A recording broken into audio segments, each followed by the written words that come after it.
શરૂઆત સપ્તાહનું છેલ્લું trading session સિરીઝનું પહેલું સેશન, પરંતુ જે ફેબ્રુઆરી સિરીઝ આપણે ગૌરંગજી માર્કેટ માટે જોઈ 3% સુધીનો એક ઘટાડો નિફ્ટી માટે. વેલ્યુએશન કન્સર્ન જે છે, અર્નિંગ્સ આપણે જોઈએ આ સિરીઝમાં, એફઆઈએસનું સતત એક વેચવાલીનું આપણને પ્રેશર અને ટ્રમ્પ ટેરર કે ટેન્ટ્રમ એ તો છે જ જે આપણે જોઈ રહ્યા છીએ. અને હવે ગઈકાલે આપણે એ પણ અનાઉન્સમેન્ટ જોઈ રહ્યા છીએ, વધુ 10% ટેરિફ ચાઇના પર લગાવવાની વાત છે, કેનેડા મેક્સિકો પર 25%. તો એ જ ગ્લોબલ માર્કેટ પણ જે છે આમાં એક નેગેટિવ રિએક્ટ કરતા આપણને બતાવી રહ્યા છે.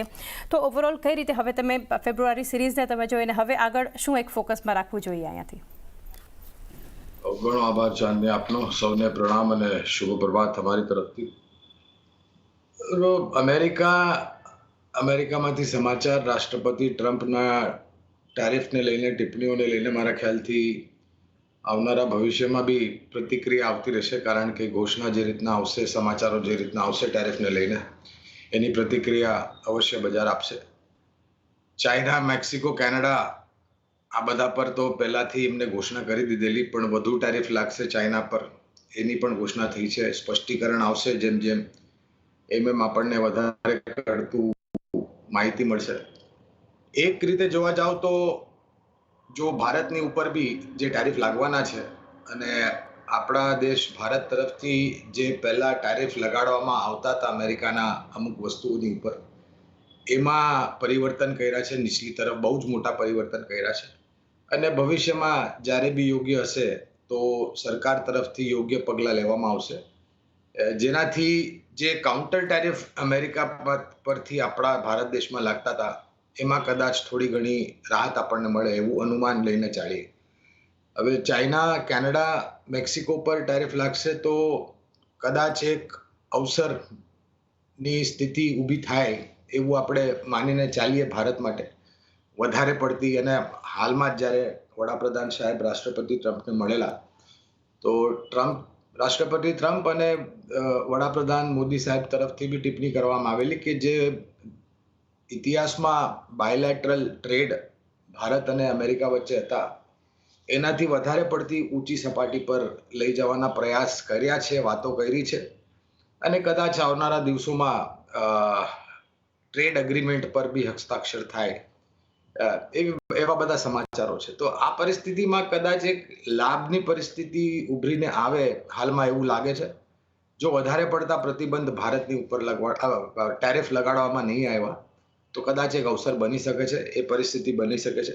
બજારને લઈને મારા ખ્યાલથી 15%થી વધુનું કરેક્શન કદાચ આપણે જોઈ ચૂક્યા છે સર્વોચ્ચ સપાટીથી જે નીચલી સપાટી આપણે હાલમાં જોઈ રહ્યા છે. ગઈકાલે એફએનઓ મહિનાની એક્સપાયરી હતી. વધારે પડતી વધઘટ એક મારા ખ્યાલથી તમને જે નોર્મલી મહિનાની એક્સપાયરીમાં જોવા મળે છે, એક્સપાયરીના દિવસે અને એક્સપાયરીના એક દિવસે પહેલે, એવી પરિસ્થિતિ ગઈકાલે નથી. રોલઓવર્સ મારા ખ્યાલથી થોડા ઘણા જે અનુમાન હતા એનાથી નીચે થયા છે. દાયરાબંધ બજાર રે કદાચ અહીંયાથી થોડી ઘણી નીચલી સપાટી જોવા મળે, કારણ કે તમે જે ટિપ્પણી કરી વિદેશી સંસ્થાગત રોકાણકારો તરફથી જે વેચવાલી છે એ હજુ બી સમાપ્ત નથી થઈ, ઓછી બિલકુલ થઈ છે. જે આપણે પહેલા આંકડા જોતા હતા ચાંદની, એના કરતા નીચલી સપાટી આપણે જોઈ રહ્યા છે. તો કદાચ વોલેટાઇલિટી બી બજારમાં જે છે ઇન્ડિયા વિક્સ એ બી થોડી ઘણી સ્થિરતા બને, જેનાથી એક પ્રયાસ થશે કે આપણે આ જ સપાટીની આસપાસ દાયરાબંધ કારોબાર કરીએ અને એક નીવ બનાવવાના પ્રયાસ કરીએ. સ્થાનીય માર્કેટમાંથી કોઈ એવા સંકેત નથી જેને લઈને બજારમાં તમે આવો ઘટાડો જોઈ રહ્યા છો. આ ઘટાડો આપણે જોઈ રહ્યા છે કારણ કે અમેરિકાના તરફથી ટેરિફ સમાચારો, રૂપિયાની નબળાશ, વળી પાછો રૂપિયો 87ની પાર જતો રહેલો ડોલર સામે, પરિણામોને લઈને ત્રીજા ત્રૈમાસિકની કોઈ મોટી દુર્ઘટના નથી થઈ એવું આપણે જોયું છે. અને ધીરે ધીરે કરીને બજારમાં સ્થિરતા આવે. બ્રોડર માર્કેટ્સ એટલે કે સ્મોલ કેપ અને મિડ કેપમાં કદાચ થોડું ઘણું દબાણ હજુ રહે ચાંદની, પણ લાર્જ કેપમાં જે રીતના કરેક્શન આવ્યું છે, મૂલ્યાંકનને લઈને અમુક ક્ષેત્ર અને એ ક્ષેત્રથી જોડાયેલી કંપનીઓ લાંબા ગાળા માટે રોકાણ કરવા માટે સારી લાગે છે. જી, ઓવરઓલ એક સેટઅપ વૈશ્વિક બજારો તરફથી સંકેતો છે એની અસર, અને સાથે સ્થાનિક માર્કેટમાં અત્યારે જે કંઈ પણ આપણે અપડેટ્સ જોઈ રહ્યા છીએ આ બધા પર ચર્ચા કરીશું. પરંતુ